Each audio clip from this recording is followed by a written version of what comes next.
पाकिस्तान कैसे बना इतना ताकतवर देश जो बार बार भारत जैसे इतने ताकतवर देश से भी उलझता रहता है।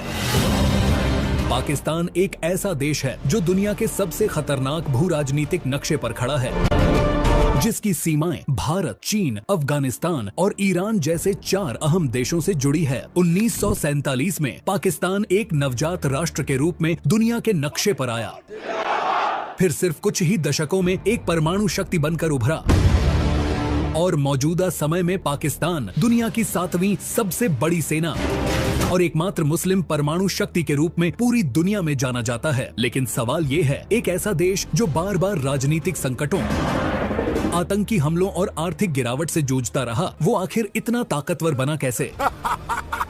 पार्ट 1, पाकिस्तान की ताकत की जड़ें कहाँ हैं? 1947 में पाकिस्तान का जन्म एक ऐसे देश के रूप में हुआ जिसके पास न कोई मजबूत सेना थी, न हथियार, न उद्योग, न संसाधन। लेकिन पड़ोसी देश भारत से तनाव ने उसे शुरू से ही रक्षा पर केंद्रित राष्ट्र बना दिया। पहले दिन से ही पाकिस्तान ने अपने बजट का बड़ा हिस्सा सेना पर खर्च करने के लिए तय किया और 1950 के दशक में उसने अमेरिका से सैन्य गठजोड़ किया। सियाटो और सेंटो जैसी संधियों के जरिए पाकिस्तान को अमेरिका से आधुनिक हथियार और ट्रेनिंग मिलने लगी। वहीं भारत के साथ हुए 1948, 1965 और 1971 के युद्धों के अनुभव ने पाकिस्तान की फौज को दुनिया की सबसे अनुभवी सेनाओं में शामिल कर दिया। पार्ट 2, सेना का बढ़ता दबदबा। पाकिस्तान की असली ताकत उसकी फौज है और यही कारण है कि पाकिस्तान में अब तक 3 बार सैन्य तख्ता पलट हुआ है। जनरल अय्यूब खान, जनरल जियाउल हक और जनरल परवेज मुशर्रफ, इन तीनों ने पाकिस्तान को सीधे सैन्य शासन के दौर में झोंक दिया था। लेकिन यही दौर पाकिस्तान के लिए डिफेंस इंफ्रास्ट्रक्चर की असली नींव बना। फौज ने न सिर्फ देश की सत्ता संभाली बल्कि अर्थव्यवस्था, उद्योग और विदेश नीति पर भी पकड़ बना ली। आज भी पाकिस्तान का सबसे शक्तिशाली संस्थान पाकिस्तान आर्मी ही है, जो राजनीति से लेकर मीडिया तक हर जगह अपनी पकड़ रखता है। पार्ट 3, पाकिस्तान का परमाणु ताकत बनने की कहानी। 1971 में बांग्लादेश के अलग हो जाने के बाद पाकिस्तान को भारी झटका लगा, लेकिन इसी हार ने उसे एक खतरनाक संकल्प दिया, कभी किसी से दबेंगे नहीं। 1974 में जब भारत ने पहला परमाणु परीक्षण किया तो पाकिस्तान के उस समय के प्रधानमंत्री जुल्फिकार अली भुट्टो ने कहा था, हम घास खाएंगे मगर अपना एटम बम जरूर बनाएंगे। और फिर शुरू हुआ पाकिस्तान का गुप्त परमाणु मिशन। डॉक्टर अब्दुल कदीर खान के नेतृत्व में पाकिस्तान ने यूरोप से यूरेनियम एनरिचमेंट टेक्नोलॉजी चुराई और 1998 में चागाई हिल्स में अपना पहला परमाणु परीक्षण सफलतापूर्ण किया, जिससे दुनिया दंग रह गई, क्योंकि अब इस्लामी दुनिया में पहली बार कोई मुस्लिम देश न्यूक्लियर पावर बन चुका था। पार्ट 4, पाकिस्तान की मिसाइल ताकत। पाकिस्तान के पास आज 100 से ज्यादा परमाणु वॉरहेड्स मौजूद हैं। उसकी मिसाइल रेंज 300 किलोमीटर से लेकर 2750 किलोमीटर तक की है, जिसमें शाहीन सीरीज लंबी दूरी की बैलिस्टिक मिसाइलें जो भारत के किसी भी हिस्से को निशाना बना सकती हैं। गौरी मिसाइल जो 1500 किलोमीटर की मार क्षमता रखता है। नासर मिसाइल एक छोटी दूरी की टैक्टिकल मिसाइल है जो युद्ध के मैदान में इस्तेमाल होती है। इसके अलावा बाबर क्रूज मिसाइल, जिसे जमीन और समुद्र दोनों से छोड़ी जा सकती है। इन मिसाइलों की रेंज इतनी है जिसके दम पर पाकिस्तान अपने पड़ोसी देशों को रणनीतिक दबाव में रख सकता है। पार्ट 5, पाकिस्तान की एयरफोर्स कितनी ताकतवर है। पाकिस्तान एयरफोर्स यानी PAF दुनिया की सबसे तेजी से विकसित होती हुई एयरफोर्स में से एक मानी जाती है। इसके पास करीब 1300 एयरक्राफ्ट हैं, जिनमें शामिल हैं JF-17 थंडर, जो पाकिस्तान और चीन द्वारा संयुक्त रूप से बनाया गया हल्का लेकिन खतरनाक लड़ाकू विमान है। F-16 फाइटिंग फैल्कन अमेरिकी तकनीक का प्रतीक जो पाकिस्तान की हवाई शक्ति की रीढ़ है। मिराज 3 और मिराज 5 फ्रांस से मिले पुराने लेकिन मॉडिफाइड जेट। पाकिस्तान अपने JF-17 ब्लॉक 3 को अब 4.5 जनरेशन फाइटर के तौर पर प्रमोट कर रहा है, जिसमें AESA रेडार और आधुनिक वेपन सिस्टम शामिल है। पार्ट 6, पाकिस्तान की नौसेना और रणनीतिक साझेदारी। पाकिस्तान नौसेना की रीढ़ है उसका ग्वादर पोर्ट, जो चीन के बेल्ट एंड रोड प्रोजेक्ट का अहम हिस्सा है। चीन ने पाकिस्तान को आधुनिक फ्रिगेट्स, सबमरीन और मिसाइल सिस्टम दिए हैं। इस साझेदारी की वजह से पाकिस्तान हिंद महासागर में अपनी उपस्थिति बढ़ा रहा है और भविष्य में पाकिस्तान अपनी नौसेना में टाइप 039 सबमरीन और लॉन्ग रेंज मैरीटाइम ड्रोन जोड़ने की तैयारी में है, जिसकी बदौलत पाकिस्तान हर मुश्किल समय से निपटने के लिए तैयार है। पाकिस्तान की अर्थव्यवस्था अक्सर संकट में रहती है। IMF के कर्ज, महंगाई, बेरोजगारी, ये सब हकीकत हैं। लेकिन हैरानी की बात ये है कि हर साल पाकिस्तान अपने GDP का लगभग 3.8% से ज्यादा रक्षा पर खर्च करता है, क्योंकि सेना को पाकिस्तान में सिर्फ डिफेंस ही नहीं बल्कि नेशनल आइडेंटिटी माना जाता है। जब भी देश में राजनीतिक अस्थिरता होती है, सेना को राष्ट्र रक्षक के रूप में देखा जाता है। पार्ट 10, पाकिस्तान की मौजूदा स्थिति। 2025 तक पाकिस्तान के पास 6.5 lakh active soldiers, 5 lakh reserve troops, 3,500 से अधिक मिलिट्री टैंक, 170 से अधिक न्यूक्लियर वॉरहेड्स, 400 से अधिक कॉम्बैट एयरक्राफ्ट, 8 सबमरीन्स और 20 से अधिक वॉरशिप्स मौजूद हैं। इसके अलावा पाकिस्तान अपने मिसाइल कमांड, स्पेस प्रोग्राम और ड्रोन प्रोजेक्ट्स पर तेजी से काम कर रहा है। 2024 में पाकिस्तान ने अपने शाहपर द्वितीय और बुर्रक ड्रोन का उन्नत संस्करण पेश किया, जो निगरानी और हमले दोनों में सक्षम हैं। इस वीडियो का अंतिम अध्याय, क्या होगा पाकिस्तान का भविष्य। आज पाकिस्तान एक विरोधाभास है। एक तरफ आर्थिक संकट, दूसरी तरफ परमाणु मिसाइलें, एक तरफ आंतरिक अस्थिरता, दूसरी तरफ सैन्य शक्ति का चरम प्रदर्शन। लेकिन इसमें कोई शक नहीं कि पाकिस्तान ने अपनी सीमित संसाधनों के बावजूद दुनिया को दिखा दिया है कि रणनीति, लोकेशन और जिद से क्या हासिल किया जा सकता है।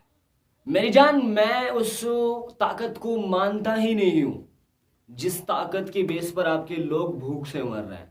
आप भले ही दुनिया में ताकतवर हैं, लेकिन आपके लोग ही भूख से मर रहे हैं, तो उसे मैं ताकत नहीं कह सकता, उसे मैं आपकी नाकामी कह सकता हूं।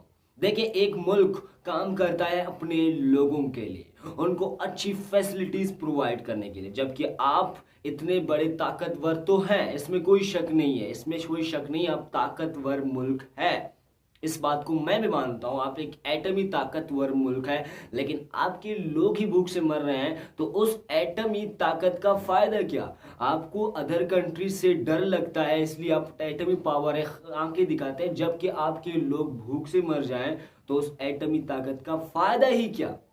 दूसरी बात, मैं यहां पे ये कहना चाहूंगा कि भारत और पाकिस्तान, जिसका कोई कंपैरिजन नहीं बनता, जंग के मामले में हो या चाहे जो भी फील्ड में हो, इंडिया सबसे आगे है। इंडिया बहुत आगे है, इंतहाई ज्यादा आगे है भाई। मैं क्या ही बताऊं, आगे है, आगे है, आगे है। कोई कंपैरिजन मत करो भाई, कोई कंपैरिजन मत करो।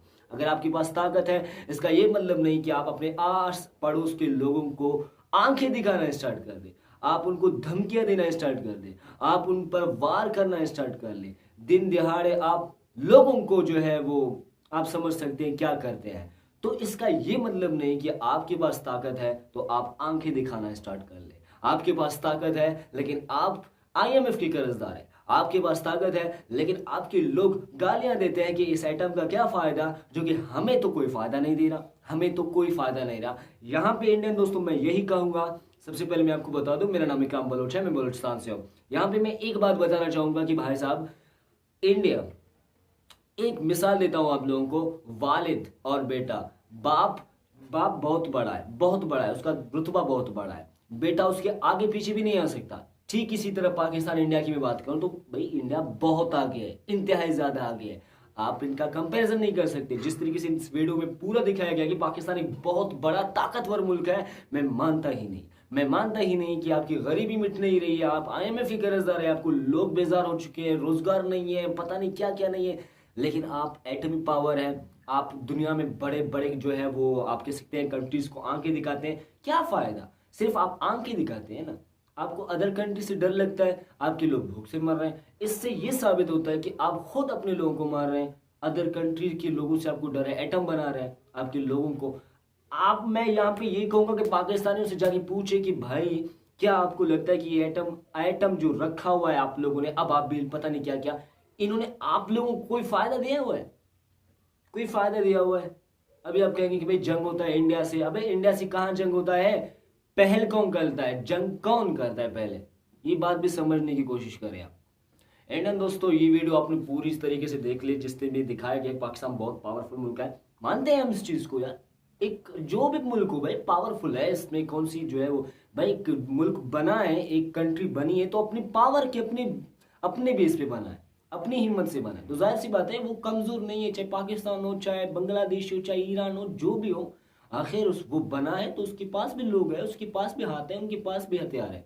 इसमें सिर्फ पाकिस्तान को हम जो है वो पावरफुल नहीं कहेंगे, लेकिन इंडिया पाकिस्तान की बात करें तो इंडिया के मुकाबले में कोई नहीं है। मेरे ख्याल से चाइना से भी वो मुकाबला कर सकता है, जो कि दुनिया की सेकंड बेस्ट, सेकंड डेंजरस जो है वो कंट्री है। अब आपका क्या ख्याल है इंडियन दोस्तों, कमेंट में मुझे जरूर से बताना। ये वीडियो इस पे आप क्या एग्री करते हैं, आप क्या कमेंट करना चाहते हैं, बता दें मुझे।